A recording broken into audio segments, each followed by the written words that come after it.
देना। भागवत के अंतिम चरण में जाके, कथा तो अभी बहुत शेष है लेकिन समय पूरा हो गया, मैं क्या करूं। कहते भैया समय के अनुकूल अंतिम चरण में जाकर के आज सुखदेव स्वामी ने राजा परीक्षित से कहा कि राजन परीक्षित, तू बार बार मुझसे प्रश्न करता रहा, मैं तुझे बार बार उत्तर देता रहा, लेकिन परीक्षित अब मैं तुझसे एक प्रश्न करता हूँ और उत्तर तुझे देना होगा। सुखदेव स्वामी ने महाराज प्रश्न किया है कि राजन परीक्षित ये बताओ, अब तुम मरोगे कि जिंदे रहोगे। अब हम जो बात दबाई परीक्षित से पूछ रहे, परीक्षित अब तुम मरेंगे कि जिंदे रहेंगे, यूं बताओ। मरेंगे है, मरेंगे तो तमन्ना कथा ना सुनी, मन लगाए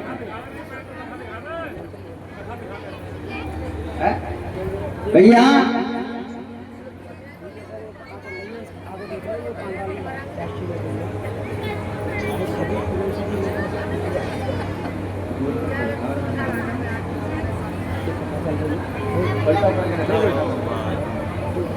कहते हैं भैया सुखदेव स्वामी से जब पूछा है ना, सुखदेव स्वामी ने राजा परीक्षित से बोले परीक्षित अब तू मरेगा।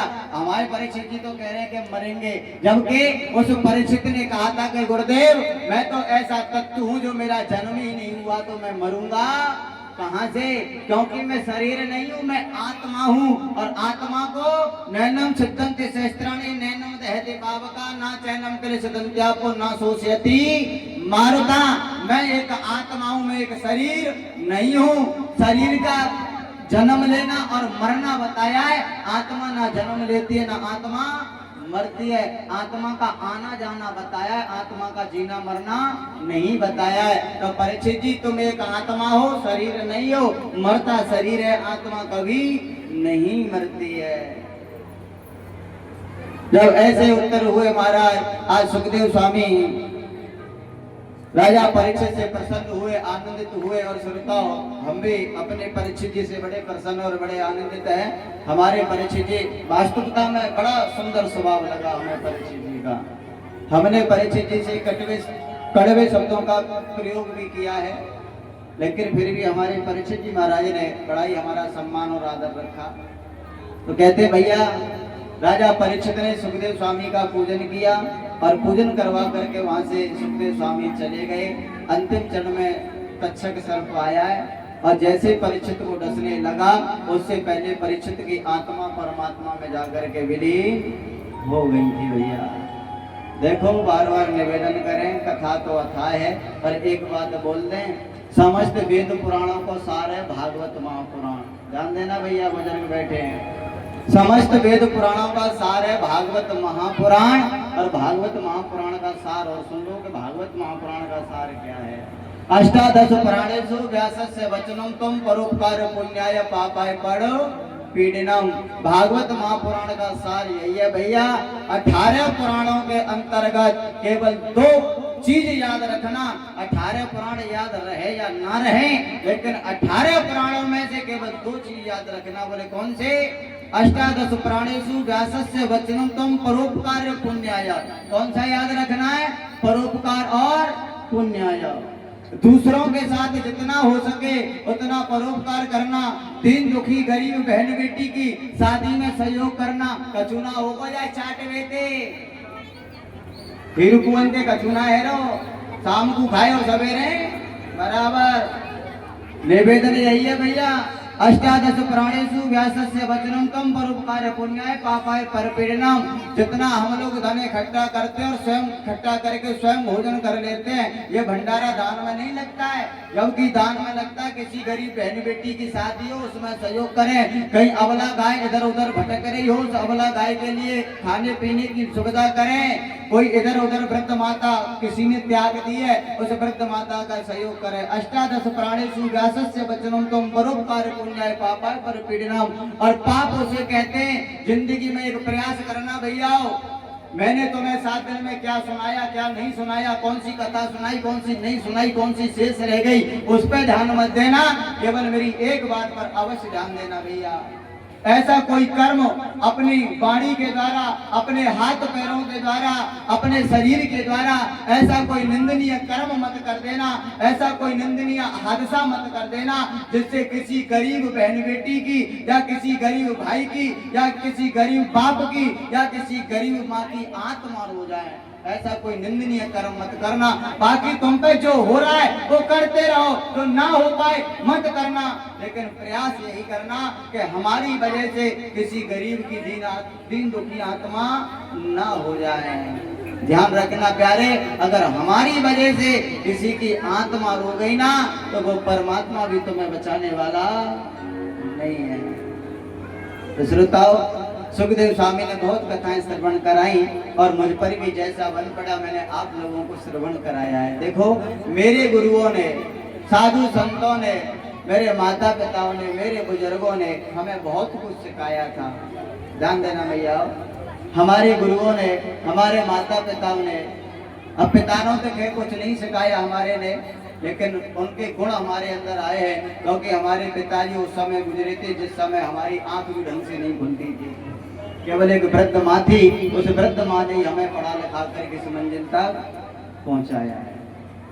तो कहते भैया, मेरी मैया ने, मेरे भाइयों ने, मेरी बहन ने, हमारे जो बुजुर्ग थे उन्होंने, साधु संतों ने, हमारे गुरुओं ने बहुत कुछ हमें ज्ञान दिया, बहुत कुछ हमें सिखाया, बहुत कुछ हमारी बुद्धि में भरना चाहा, लेकिन माताओं और पिताओं, जैसा मेरी बुद्धि में बैठ पाया, जैसा मेरी बुद्धि ग्रहण कर पाई और जैसा मेरी वाणी ने मेरा साथ दिया, जैसा सरस्वती मैया ने मेरा संग दिया, वैसी मैंने आप लोगों को 7 दिन कथा श्रवण कराई है। इस कथा में मैया मुझसे या मेरे भाइयों से, हमारे जो ऑर्गन पर प्लेयर है मेरे भाई विशाल भैया, अगर इनसे कोई गलती बन गई हो, किसी बहन बेटी से, भाई बंधु से, पिता से, किसी से अगर कोई गलत शब्द निकल गया हो तो अपने भाई की तरफ से मैं आप लोगों से क्षमा चाहता हूँ, मेरे भाई को माफ कर देना।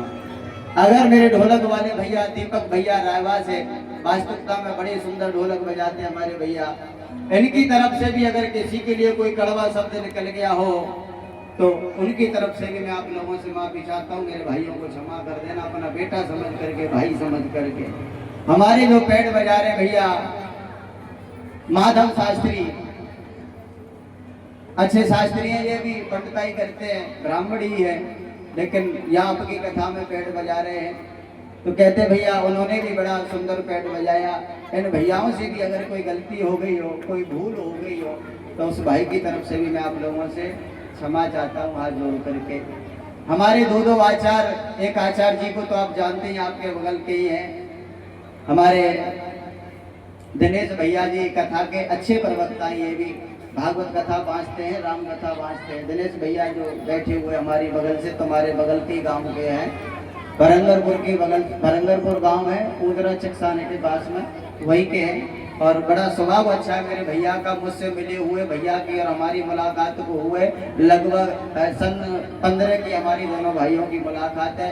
तभी से इनकी कथा होती है तो मैं इनका साथ देने के लिए चला जाता हूँ, और मेरी कथा होती है तो मेरे भाई मेरा साथ देने के लिए चले आते हैं। तो मैं भाई का भी बड़ा बड़ा आभारी। अगर मेरे भाई से भी कोई गलती हो गई हो, दिनेश भैया से, तो उनकी तरफ से भी मैं आप लोगों से माफ़ी चाहता हूँ, क्षमा चाहता हूँ। दूसरे हमारे हेमंत पंडित जी जो सुबह वेद मंत्र बोल करके हवन कराते हैं, हमारे मौसी के लड़के हैं, खास मौसी का लड़का यानी मेरा छोटा भाई है, इसको भी पढ़ा लिखा करके तैयार किया है। तो कहने का भाव, मेरे भैया से हवन कराते समय किसी के लिए कोई गलत शब्द निकल गया हो, बहन बेटी के लिए या पिता तुल्य बुजुर्ग के लिए, माताओं के लिए, तो मैं अपने छोटे भाई की तरफ से भी आप लोगों से क्षमा चाहता हूँ। मेरे भाइयों को अपना भाई समझ करके, अपना बेटा समझ करके उसे माफ कर देना। इधर हमारे भैया जो लाइव चला रहे हैं, ये भी बहुत अच्छे कथा के प्रवक्ता है। यहाँ जितने बालक बैठे ना, मंडल तो छोटो सो है पर धमाको सबन को तगड़ो है, कोई सो भी हुई, आज सब छोटे छोटे से हैं। ये जो हमारे भैया इधर में धर्मवीर भैया वृंदावन से बड़ी सुंदर कथा बाँचते हैं ये भी, लेकिन सब अपना गुरु कहे इसलिए सब सहयोग देने चले आए हैं। भैया भी जो लाइव चला रहे हैं, जन जन में आप लोगों की प्रतिमाओं को पहुंचा रहे हैं, जन जन में आपके गांव की कथा का प्रचार कर रहे हैं। कहीं भी कभी भी इस कथा को आप खोलेंगे तभी आपके दर्शन आपको हो जाएंगे। बड़ा सुंदर भैया ने लाइव वीडियो चलाई है।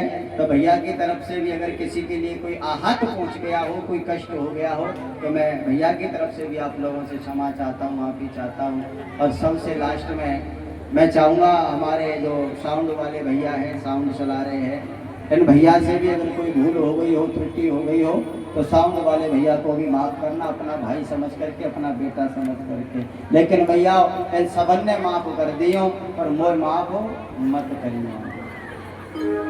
सोई तो पितंते कह रहा हूँ और सोई मैयंते कह रहा हूँ, सोई बहनंते कह रहा हूँ, सब सबन ने माफ कर दियो। अगर मैं मुँह से कोई शब्द तुम्हारे काया निकले वो होए, जो शब्द तुमने कड़वो लगो होए मैया, वह शब्द पल्ले में बांध के ले जाइयो और आराम से संभाल के रखियो वह शब्द जो तुम्हें कड़वो लगे होए। क्योंकि जो शब्द तुम्हें कड़वा लगा होगा वही शब्द तुम्हें मिठास पैदा करेगा, और जो तुम्हें मीठा लगेगा वो शब्द तुम्हें कोलू की तरह पेर देगा। कहते हैं ना, जो अतका मीठा होता है वो अपना नाश कराता है, और अतका मीठा गन्ना है जो कोलू में पेरा जाता है। तो मैया मेरे द्वारा जो शब्द निकले हैं, वैसे मैं बड़ा आभारी रहूंगा आप लोगों का, बड़ा कर्जदार रहूंगा आपका, आपके गांव का, सब बच्चों का, सभी बहन बेटियों का, भाइयों का। मैंने पिताओं से बड़े बड़े कड़वे शब्दों का प्रयोग किया है। वास्तविकता में मैं मानता हूँ कि मैं बहुत कड़वे शब्दों का प्रयोग करता हूँ, लेकिन भैया बूढ़े बड़े कड़वे शब्द प्रयोग करने का एक अलग ही प्रयोजन है।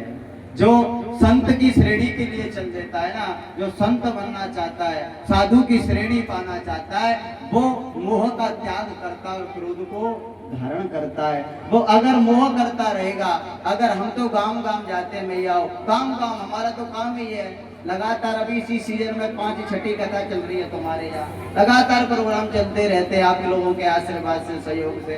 कि अगर मैया हम गांव गांव जाएंगे, हम आपसे मीठी भाषा का प्रयोग करेंगे, तो आपका लगाव हम लोगों से हो जाएगा। और लगाव होगा, जब छोड़ करके हम लोग जाते हैं तो दुख होता है, हमें भी दुख होता है और आप लोगों को भी दुख होता है। अब कड़वी कड़वी भाषा का प्रयोग करते रहेंगे, कम से कम यूँ तो गंगे बोले अच्छो भयो बरावनो कटी को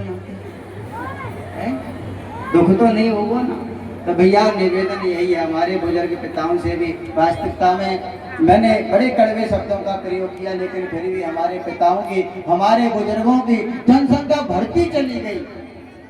मेरे बुजुर्गों ने मेरी किसी भी बात का आहत नहीं माना, किसी भी बात का बुरा नहीं माना, अपना बेटा समझ करके। वास्तविकता में मैं तो इनको पिता ही कहूंगा, पिता तुल्य मेरे लिए। अगर ये बुजुर्ग मेरी एक बात की कड़वी मान जाते या बुरा मान जाते, तो मैं ये जानता हूँ कि अगर ये बुजुर्ग बात को कड़वा मान जाते और बुरी मान जाते और इस पांडाल में नहीं आते, तो मैं जानता हूँ कि ये कथा जो आज जो भव्य रूप लेकर के बैठी है ना, ये कथा भव्य रूप नहीं ले पाती। लेकिन मैं सदा आभारी रहूंगा आप बुजुर्गों का, जो कि इन्होंने कड़वे शब्दों को भी सुनकर के कथा में बढ़ते हुए चले गए, मेरा मनोबल बढ़ाते हुए चले गए। बड़ा आभारी रहूंगा, बुजुर्गों से निवेदन करूंगा, अगर आपके लिए कोई अधिक कड़वा शब्द निकल गया हो तो अपना बेटा समझ करके मुझे माफ कर देना, पीछे से गाली मत देना भैया, निवेदन यही है। सही अपनी माताओं से प्रार्थना करूंगा, मैया कोई शब्द अगर कड़वो लगे हुए ना, तो मैं बुरो लगे हुए, तुम्हारी आत्मा दुखी हो मैया, तो बात शब्द यही छोड़ जाइयो, लेके मत जाइयो, क्योंकि फिर तुम गाली दूंगी, या शब्द यही छोड़ दियो। जो सामाजिक शब्द है भैया, जो सामाजिक तरीके से आपको बुरा लग गया है, उसको तो गांठ बांध के ले जाना, लेकिन कोई इससे भी अधिक कोई बुरा शब्द बोल दिया हो, उसके लिए मुझे क्षमा करना। और मैया केवल एक ही चाह कामना, देखो जहाँ भी कथा करने जाऊँ ना, जहाँ भी सत्संग कथा प्रवचन भागवत या राम कथा, दोनों कथाओं का प्रवक्ता हूँ। चाहे तो राम कथा कराओ, बिना डायरी के राम कथा बांचता हूँ, और बिना डायरी पहन के ही भागवत कथा बांचता हूँ। जब भी कभी भी आपका मन करे, किसी बच्चे को भेज देना केवल कि गांव गोबरा में कथा करनी है, बच्चे के कहने पर इस गांव में कथा करने के लिए आ जाऊंगा। बड़ा सम्मान आदर दिया, मुझे 7 दिन हो गए यहाँ रहते रहते। मुझे इन 7 दिनों में ना तो अपनी मैया की याद आई, ना अपनी बहन की याद आई, ना अपने भाइयों की याद आई, ना अपने बुजुर्गों की याद आई, क्योंकि यहाँ सभी भाइयों का प्यार मिला, बहनों का प्यार मिला, माताओं का प्यार इतना मिला कि मैं अपने घर परिवार को भी भूल गया। अब मैया निवेदन यही है, व्यास पूजन जो प्रक्रिया चली आ रही है शुरू से अनादि काल से व्यास का पूजन करते हैं। परीक्षित जी महाराज माता बहन बुजुर्ग भी व्यास का तलक करते पूजन करते हैं, तब व्यास को गद्दी से विदा करते हैं। तो उस प्रक्रिया को आगे बढ़ाते हुए लेकिन एक निवेदन हमारे बूढ़े बड़े थे। अच्छा ईमानदारी बताओ मैया, तो मैं सब काल की सौगंध है, झूठ मत बोलियो। अगर तुम कथा से संतुष्ट है तो हाथ ऊपर करो। सब संतुष्ट है कथा से? हमारे बूढ़े बड़े सब प्रसन्न है कथा से? कथा अच्छी लगी सबको? चलो तो सबको कथा अच्छी लगी तो आज तुम कहते दक्षिणा में एक चीज मांग लो, अगर दे दे तो सब लोग एक चीज अगर दक्षिणा में दे, बूढ़े बड़े हो, अगर आप संतुष्ट है प्रसन्न है तो दक्षिणा में एक चीज मांग लो तुम लोग अंते, और ज्यादा कीमती बनाए। केवल इतना चाहूं मैया तुम सब लोगों से, भैयाओं से, बहनों से, पिताओं से, कि जब तुम अपने घर पे दीपक बाती करे ना संध्या सवेरे, हमारी मैया बहन पुता तुल्य बुजुर्ग हमारे भाई, जब भी तुम ठाकुर जी की पूजा आरती करें ना सुबह शाम, तो तब अपनी प्रार्थना तुम करें तो बाप प्रार्थना में केवल एक प्रार्थना मेरी कर दो करियो, बोले हे प्रभु हे देवी मैया, जो लाला हमारे यहाँ कथा करके गयो ना, जो भैया हमारे यहाँ कथा करके गयो है, हे प्रभु हे माता रानी वहाँ को ऐसी सद्बुद्धि देती रहियो, और जब तक वहाँ के शरीर में प्राण रहे, जब तक वहाँ को पूरा जीवन ऐसे ही भक्तों के बीच में कथा सुनते और कथा कहते निकल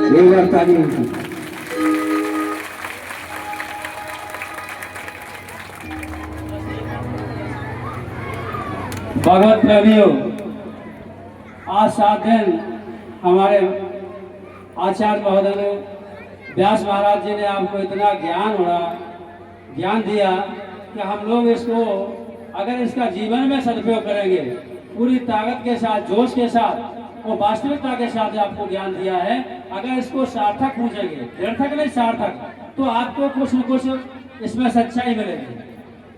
दूसरा, ये भगवान कहते हैं कि व्यथा तो दुनिया की होती है, व्यथा तो दुनिया की होती है, हमारी तुम्हारी व्यथा है, लेकिन हमारे व्यास महाराज जी ने भगवान की हरि की कथा को भी व्यथा के साथ स्पष्ट कर दिया।